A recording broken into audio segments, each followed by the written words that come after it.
Arm is the world's leading supplier of intellectual property for the semiconductor industry.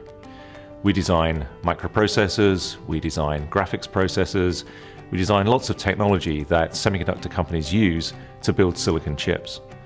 Those chips find themselves into all sorts of end applications.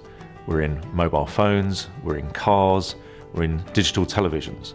Many applications require embedded intelligence. They require a microprocessor to make sense of the data in their surroundings, and Arm's technology enables that.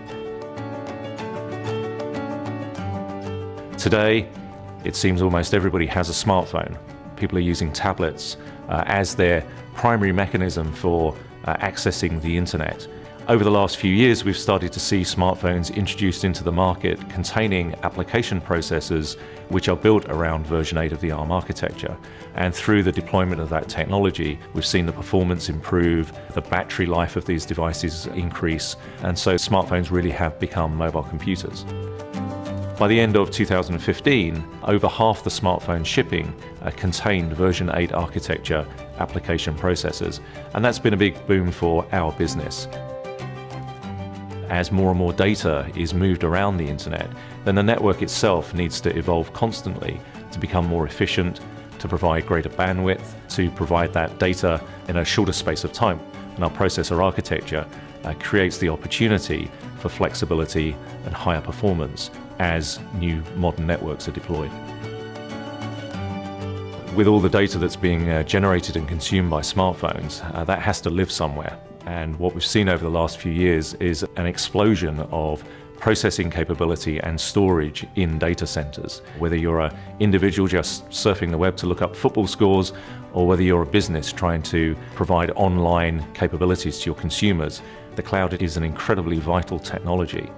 And we want to enable that in an energy efficient and high performance way. And that again creates an opportunity for Arm's energy efficient processors. One other area of technology that we're really excited by is the development of the Internet of Things. The Internet of Things is about embedding very, very small sensors into pretty much anything, gathering data and deducing some information from all of that data. So healthcare is a great example, and sensors that you might wear around your body, coupled with data sensed from the environment that you're in, can provide a doctor with a lot more information about your state of health. That's one example, but there are many, many other areas where the Internet of Things will make the world an efficient and more cost-effective place. We see big opportunities for growth for Arm. We're bringing in people with the right skills, the right talents to complement what we have, to allow us to access these new markets and provide our energy-efficient technology into these new and exciting spaces. So this is why we're continuing to invest in the business, because we see so much opportunity ahead of us.